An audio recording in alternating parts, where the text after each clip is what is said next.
आप लोग कैसे हो? अच्छे हो? चलिए, बहुत अच्छी बात है, आपकी अध्यापिका जी भी बहुत अच्छी हैं। तो आज मैं आप लोगों को पढ़ाने जा रही हूँ कारक। क्या पढ़ाने जा रही हूँ? कारक। आप लोग ध्यान से सुनिएगा, ठीक है? और कोशिश कीजिए कि अपने पास रबुक रखने की, पेंसिल या पेन कुछ भी हाथ में ले लीजिए।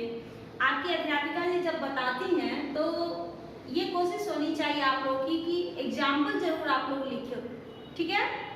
हाँ, तो सबसे पहले हम जान लेंगे कि कारक किसे कहते हैं, ठीक है? कारक किसे कहते हैं? संज्ञा या सर्वनाम का जो क्रिया अथवा किसी शब्द से संबंध स्थापित करे तो उसे कारक कहते हैं। संज्ञा या सर्वनाम, ठीक है?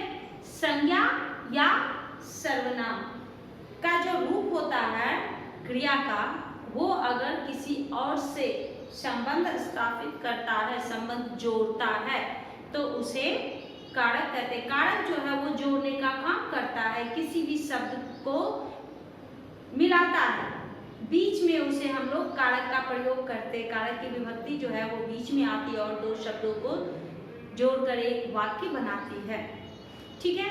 तो अभी सबसे पहले मैं कारक की परिभाषा आप लोग को लिखा देती हूँ।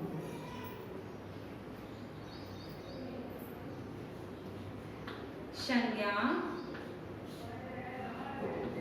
या सर्वनाम का जो रूप क्रिया अथवा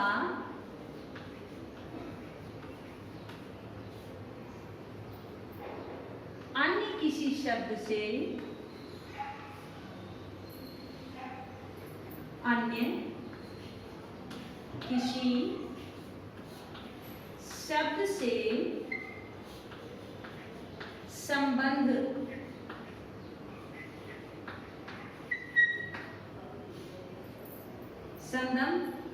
संबंध स्थापित करे उसे कारक कहते हैं। उसे कारक कहते हैं। उसे क्या कहते हैं? कारक कहते हैं। कारक के कितने भेद हैं? कारक के कितने भेद होते हैं? इसके बाद हम लोग आ जाएंगे कारक के भेदों पर। कारक किसे कहते हैं? आप लोग देख रहे हो, संज्ञा या सर्वनाम का जो रूप क्रिया अथवा अन्य किसी शब्द से संबंध स्थापित करे उसे कारक कहते हैं। उसे क्या कहते हैं? कारक कहते हैं। अब कारक के कितने भेद होते हैं वो मैं आप लोग को बता रही हूँ। कारक के 8 भेद होते हैं। कारक के 8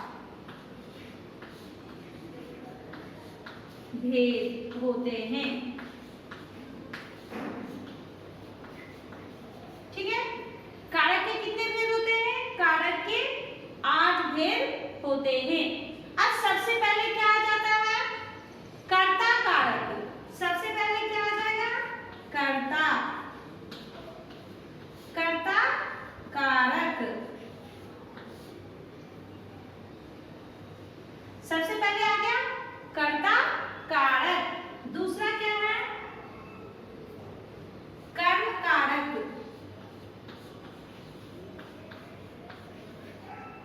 ठीक है? फिर तीसरा क्या है? करण कारक।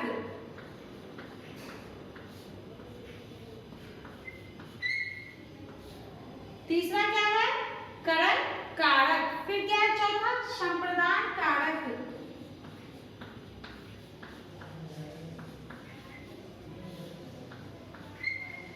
संप्रदान कारक। फिर पांचवा क्या है? आपादान कारक।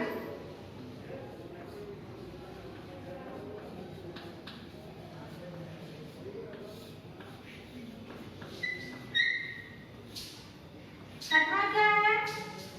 आपादान कारक के बाद क्या आता है? अधिकरण।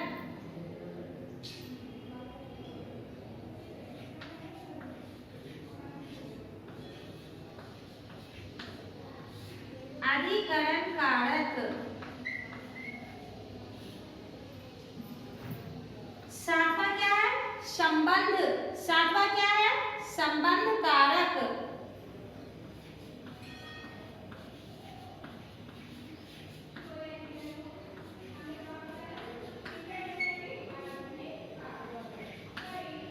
आठवां क्या है? संबोधन। आठवां क्या है? संबोधन। संबोधन। ठीक है। अब इसके बाद हम लोग क्या करेंगे कि अब इसकी परिभाषा जान लेंगे। इसकी विभक्ति को भी जानना है और इसकी परिभाषा को भी जानना है। तो सबसे पहले मैं आप लोगों को इसकी विभक्ति के साथ बताने जा रहे हैं। पहले आप लोग क्या कीजिएगा कि इसकी विभक्ति को लिख करके रखिएगा, क्योंकि वो आपको याद होना चाहिए। ठीक है, चलिए अब सबसे पहले आप इसकी विभक्ति लिखिए।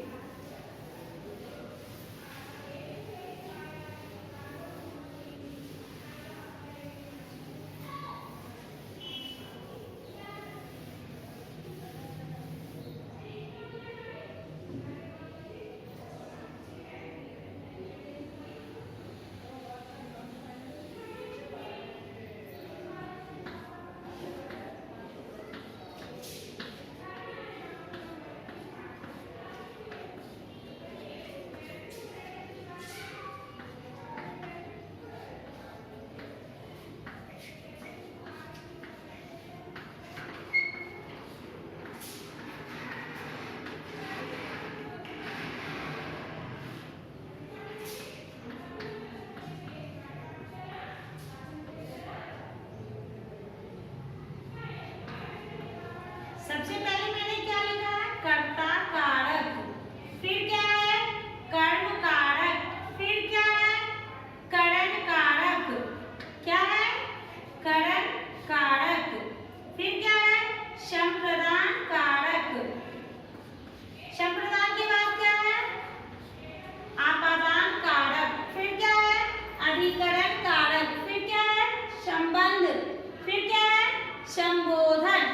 अब आप लोग क्या कीजिएगा, इसके सीधे सीधे यानी कि बिल्कुल ही सीधा रहना चाहिए। अब हम यहाँ पे लिखेंगे कर्ता कारक का चिन्ह क्या है? ने। ये क्या है? ने। फिर क्या है? को। कर्ता ने कर्म को। इस तरह से कॉमा लगाते चलेंगे। ठीक है। फिर करण कारक के लिए क्या है? से। करण कारक से। यहाँ पे हम लिखेंगे के साथ, के द्वारा। अब यहाँ पे संप्रदान कारक है। संप्रदान के लिए। के लिए। आप लोग देख रहे हो, कर्ता ने कर्म को करण से, संप्रदान के लिए, आपादान से। अब इसमें है, आप लोगों का एक सवाल होगा कि टीचर यहाँ भी करण कारक में भी से है और आपादान कारक में भी से है। तो मैंने यहाँ पे आपादान कारक यानी अलग होने का इसमें दिया जाता है। किसी चीज से अलग होना है तो वो आपादान कारक कहलाएगा, करण कारक नहीं कहलाएगा। वो क्या कहलाएगा? आपादान कारक। अब अधिकरण में पर। अधिकरण कारक में पर। संबंध कारक क्या होता है? का के की।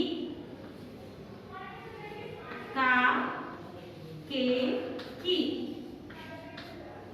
संबोधन हे अजी अहे अरो।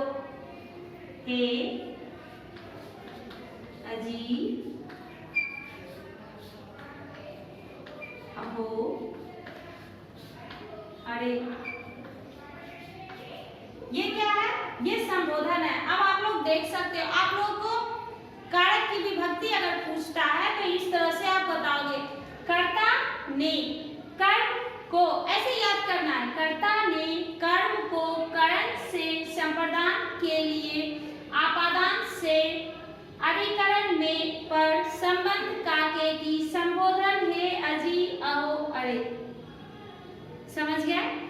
इसको आप लोग क्लास वर्क में नहीं, एक रफ बुक में अभी लिख करके रखिएगा, ठीक ना। बाद में आप लोग क्लास वर्क में लिखिए, या फिर ग्रामर बुक टीचर आपको पहले से बोली है कि ग्रामर बुक सेपरेट रखिएगा, तो उसमें अगर लिखा हुआ है तो एक बार जरूर आप इसे पढ़ने की कोशिश कीजिएगा, लेकिन रफ बुक में जरूर लिख लीजिएगा, ठीक है। अब मैं आपको कर्ता की परिभाषा बताने जा रही हूँ, कर्ता हो, कर्म हो, इन सब की परिभाषा बताने जा रही हूँ, ताकि आपको कारक समझ में आए कि कर्ता कारक का प्रयोग हम कहाँ कर रहे हैं, कर्म कारक का प्रयोग हम लोग कहाँ कर रहे हैं। जैसे कि एक वाक्य दे देगा, राम ने रावण को मारा, इसमें कर्ता के किन किन चिन्हों का प्रयोग किया गया है, किन किन चिन्हों का प्रयोग किया गया है, वही लिखना है। तो वो आप कैसे पहचानोगे? जब तक कि आप इसके साथ इसको याद नहीं करोगे तब तक आप नहीं पहचान सकते, इसलिए इसको याद करना है। तो चलिए अब सबसे पहले हम लोग क्या लिखेंगे? कर्ता कारक।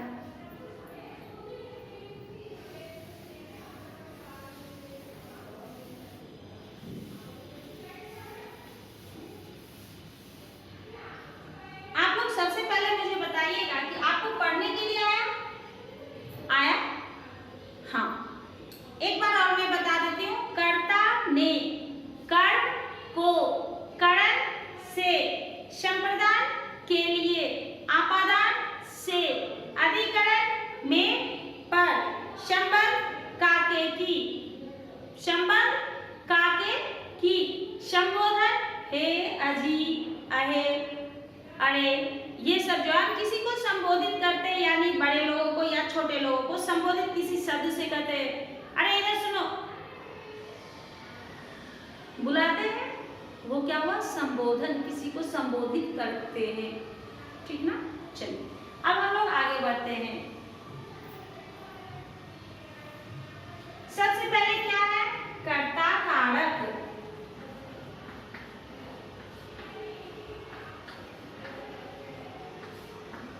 सबसे पहले क्या है? कर्ता कारक। क्रिया करने वाला संज्ञा या सर्वनाम शब्द को कर्ता कारक कहते हैं। क्रिया करने वाला जो काम करता हो उसे कर्ता कहते हैं, ठीक है। एक सेंटेंस है, जो काम करता हो उसे कर्ता कहते हैं, यानी करने वाला जो होता है वो कर्ता कहलाता है। कर्ता यानी करने वाला, कर्ता यानी करने वाला। क्रिया करने वाला,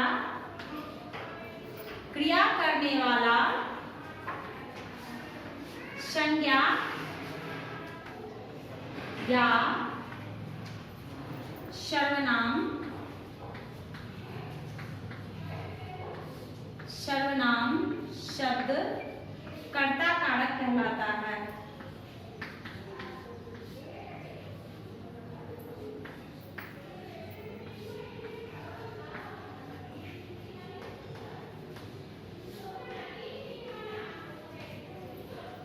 क्रिया करने वाला संज्ञा या सर्वनाम शब्द जो होता है वो कर्ता कारक कहलाता है। जैसे भगत सिंह ने क्रांति की, भगत सिंह ने क्रांति की। माँ खाना बनाई, माँ खाना बनाई, काम किसने किया? माँ ने किया। जैसे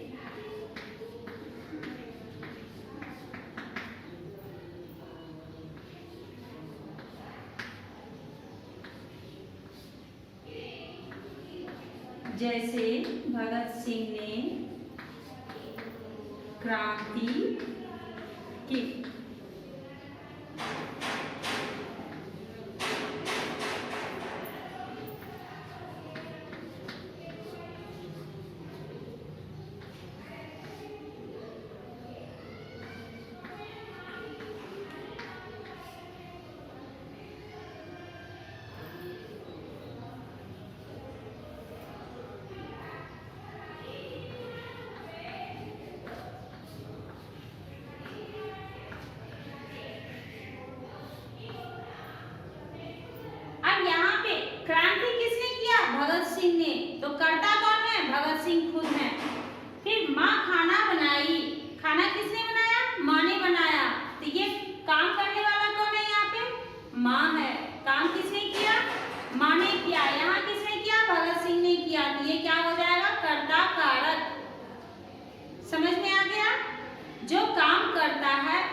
कर्ता कारक कहते हैं, चाहे आप कीजिए या मैं करूं।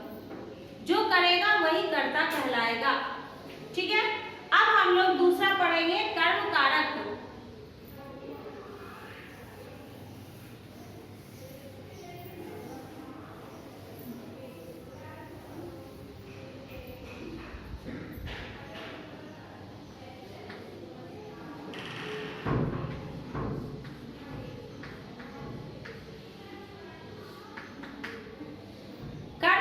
किसे कहते हैं? क्रिया का फल, क्रिया का फल जिस पर पड़ता हो उसे कर्म कारक कहते हैं।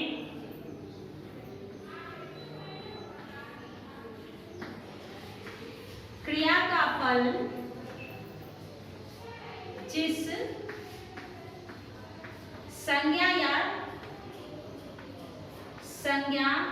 या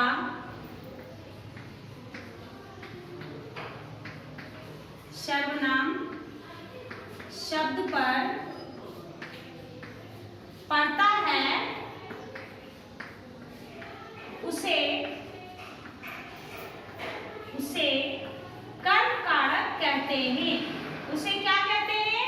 कर्म कारक कहते हैं। कर्म कारक कहते हैं। अब उसमें मैंने क्या पढ़ाया आपको? क्रिया का जो काम करता है उसे कर्ता कारक कहते हैं। और इसमें क्या है? क्रिया का फल जिस पर पड़ता हो, क्रिया का करने वाला का फल जिस पर पड़ता हो। अब जैसे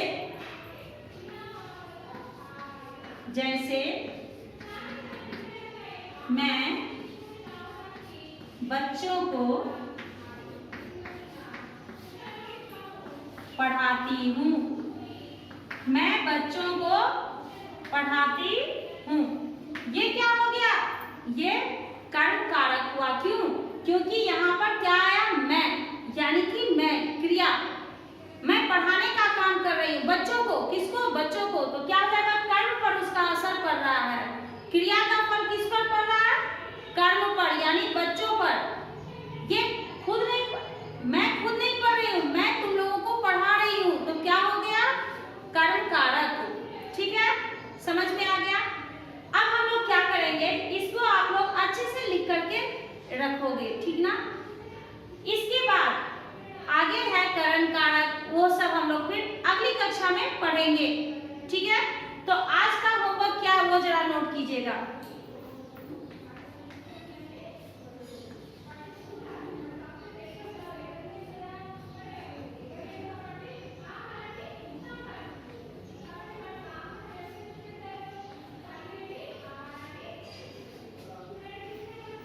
ये कारक जो है आप लोग पढ़िएगा भी और रफ बुक में लिख करके रखिएगा, ताकि फिर मैं आगे जब बताऊंगी कंटिन्यू कीजिएगा उसको। ये नहीं जो दो इधर लिख लिए, दो फिर किसी और बुक में लिख लिए, नहीं, एक ही जगह आप लोग लिख करके रखिएगा। फिर हम लोग अगली कक्षा में मिलेंगे करण कारक के साथ। ठीक है, धन्यवाद बच्चों।